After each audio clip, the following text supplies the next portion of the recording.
The FBI is offering a reward of up to $50,000 for information leading to the identification, arrest, and conviction of the East Area rapist, Golden State Killer. 2016, the 40th anniversary of the first East Area rapist attacks, and 30 years since the original Night Stalker's last known murder. California authorities hold a press conference, renewing their determination to catch the elusive criminal. The answer's out there. We need a name. I think it reinvigorated people, and I would like to believe it focused people on just the task at hand, which I always said was finding the needle in the haystack.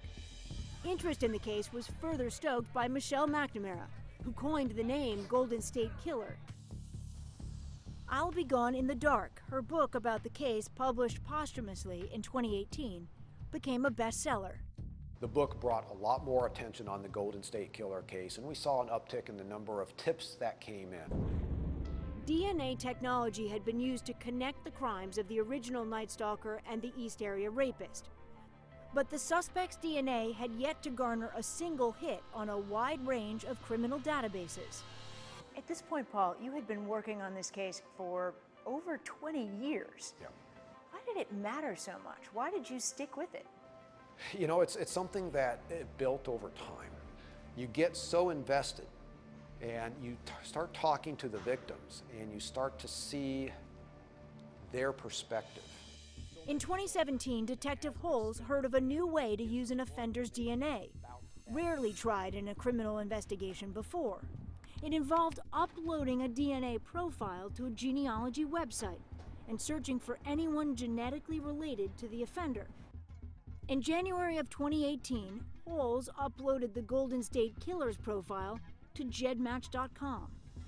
My offender's profile is matching against all these various individuals that are in their database, and they're ranked based on the amount of DNA that they share with my offender. Little did Holes know that upload would help crack the case. We had results the next day. It tells me this person has 75 units shared with your offender. The search, in fact, returned several hits, each match a distant relative from the Golden State Killer's family tree. We're able to start looking at, well, who within this family tree adds up. Slowly and methodically, Holes and fellow investigators were able to zero in on males who matched the Golden State Killer's description.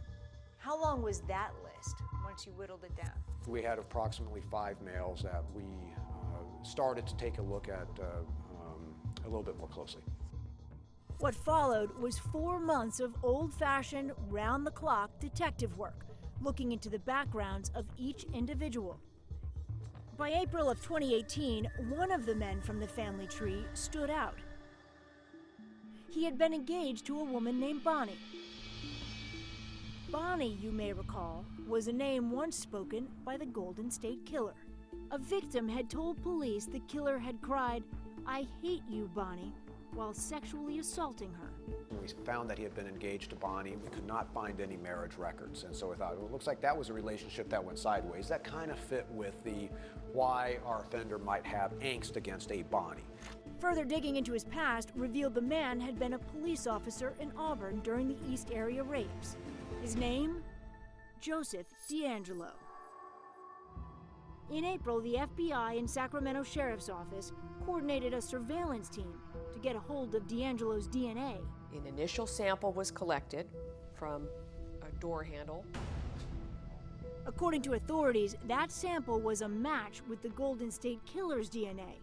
To be absolutely sure, a second sample was collected. Investigators rifled through DeAngelo's trash and found a discarded tissue. The lab comes back and they had results, and it was a full profile, and it matched the Golden State Killer across all the markers. So it was on. On April 24th, Sacramento County Sheriff's officers approached DeAngelo outside his home. They caught him at the right moment, and they were able to take him into custody at that point. I had this visceral relief that I don't think I've had in my entire life. Just the weight of having him identified was essentially lifted. I said, we have to tell as many victims as possible. They cannot hear this over the media. What was that like, calling all those women? You have no idea, 42 years, the underlying emotion that you don't expect that news to ever come. And to hear that he had been arrested.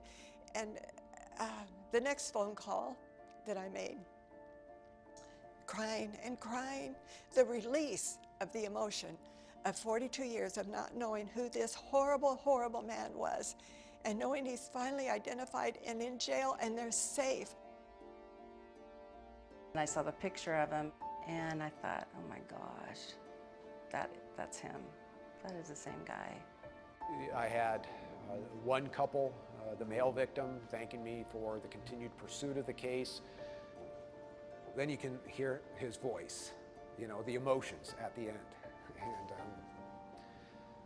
And you could tell that was still affecting him, even though, you know, as guys, we try not to do that. It's affecting you right now. It's affecting me now. You go.